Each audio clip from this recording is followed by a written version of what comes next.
नमस्कार दोस्तों। Positivity fest के दूसरे एपिसोड में आप सभी का स्वागत है। और बहुत से लोग इस एपिसोड का इंतज़ार कर रहे हैं क्योंकि कल मैंने कहा था कि मैं आपको पॉजिटिविटी के ऊपर दुनिया का सबसे बड़ा मंत्र दूंगा। तो सुनिए, दुनिया का सबसे बड़ा मंत्र पॉजिटिविटी के ऊपर गीता का लिखा हुआ वो श्लोक है जो कि कहता है कि कर्मण्येवाधिकारस्ते माँ फलेषु कदाचन माँ कर्म फले हेतु भूर्म ते संगोत्सवी कर्मणे। अब ये सुन के निराश मत होइएगा कि ये तो मुझे पहले से पता था और ये गीता की बातें लिखी अच्छी गई हैं, बहुत से लोग समझाते हैं, बट प्रैक्टिकल नहीं है। जी नहीं, इस श्लोक को समझने में हम कई बार गलती कर देते हैं। तो चलिए पहले इसके जो शब्दार्थ हैं या जो सीधा सीधा मीनिंग है वो बताता हूँ। इस श्लोक का अर्थ ये है कि आपका अधिकार कर्म करने में है, फल की इच्छा रखने में नहीं है। और चूंकि फल की इच्छा रखने में आपका अधिकार नहीं है, इसलिए कर्म करने से हट जाना गलत होगा। तो दो बातें कही गई हैं कि पहली चीज़ कि कर्म करो और फल की चिंता ना करो, और दूसरी चीज़ क्योंकि चिंता नहीं करनी है इसलिए कर्म भी नहीं करना चाहिए, ये भी बात गलत है। तो अब सुनने में तो बड़ा अच्छा लगा कि हाँ भाई, कर्म कीजिए, फल की इच्छा नहीं कीजिए, लेकिन ऐसा कैसे हो सकता है? आज की जो फास्ट पेस्ड लाइफ है जिसमें इतना ज़्यादा रिजल्ट ओरिएंटेशन है, हर आदमी नतीजों की बात करता है, नंबर्स की बात करता है, रिजल्ट्स की बात करता है, तो कैसे हम कर्म करें लेकिन फल की इच्छा ना करें? तो यहाँ पे ये समझना बहुत ज़रूरी है कि फल के क्या मायने हैं। क्या फल के मायने रिजल्ट हैं या कुछ और? सो इस श्लोक में या इस मंत्र में जो फल शब्द है उसके मायने रिजल्ट नहीं है। रिजल्ट तो कर्म का हिस्सा ही है। काम को पूरा कंप्लीट करना, उसके रिजल्ट तक पहुंचाना कर्म होता है।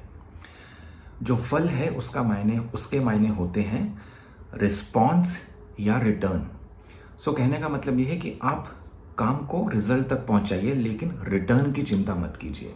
सो आप इस बात की चिंता मत कीजिए कि काम के पूरा होने के बाद उस पर आपको क्या रिटर्न मिलेंगे या उस पर आपको क्या रिस्पॉन्स मिलेगा, क्योंकि जब आप उस बात की चिंता में पड़ जाते हैं, वो चिंता, वो परेशानी, वो कंसर्न आपके कर्म को अफेक्ट करने लगता है। और वो इतना अफेक्ट करने लगता है कि हो सकता है आप कर्म को पूरा ही ना कर पाएँ, मतलब आप रिजल्ट ही ना दे पाएँ।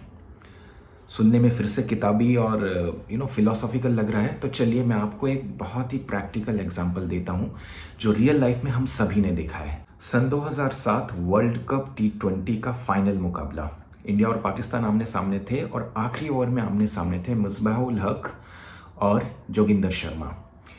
उस टूर्नामेंट का सबसे एक्सपीरियंस खिलाड़ी जो कोई था वो था मिसबाह-उल हक। उनकी उम्र भी शायद उन सारे खिलाड़ियों में सबसे ज़्यादा थी। और उस टूर्नामेंट का सबसे इनएक्सपीरियंस्ड खिलाड़ी कोई था तो वो था जोगिंदर शर्मा। मिसबाह-उल हक बैटिंग कर रहे थे और जोगिंदर शर्मा बॉलिंग। आखिरी ओवर में 12 रन चाहिए थे पाकिस्तान को जीतने के लिए या मैच कह लीजिए टाई कराने के लिए। तो पहली ball inexperienced bowler, experience batsman wide. Joginder Sharma के चेहरे पे वो डर, वो परेशानी साफ देखी जा सकती थी। फिर दूसरी ball Joginder Sharma almost wide देते देते बच गए, किस्मत से बच गए, क्योंकि उनकी तरफ से टेक्निकली वो ऑलमोस्ट वाइड गई थी, लेकिन लकीली क्रीज के पास से निकल गई तो कोई रन नहीं मिला। लेकिन उनका लैक ऑफ कॉन्फिडेंस पूरी दुनिया को दिखाई दे रहा था। तीसरी बॉल मिसबाह-उल हक ने छक्का जड़ दिया। अभी मैच में 4 बॉलें और बाकी थी क्योंकि पहली बॉल वाइड गई थी और उन्हें सिर्फ 6 रन बनाने थे। जितना परेशान और अंडर कॉन्फिडेंट जोगिंदर शर्मा दिख रहे थे, लग रहा था कि हिंदुस्तान के हाथ से मैच निकल गया है। अब आप सोचिए कि मिसबाह-उल हक के दिमाग में क्या चल रहा होगा।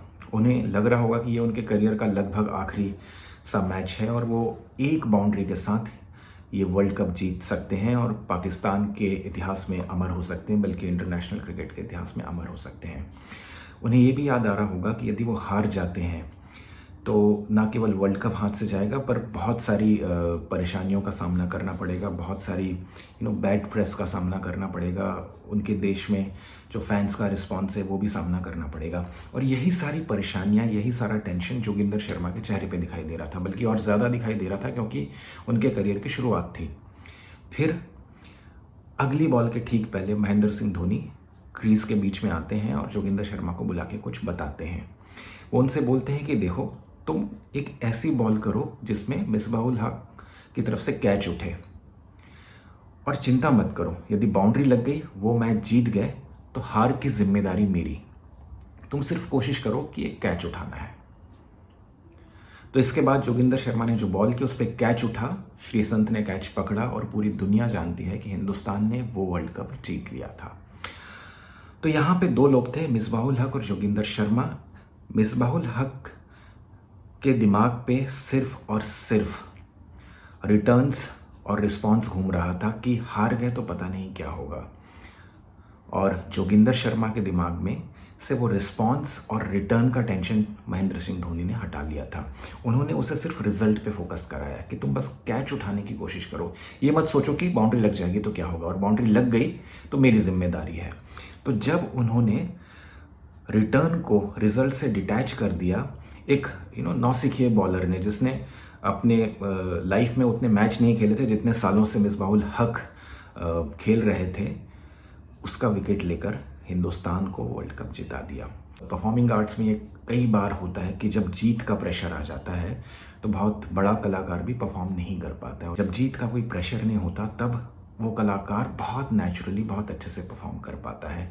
तो यही बात उस श्लोक में कही गई है कि आप कर्म की चिंता करो, फल को छोड़ दीजिए।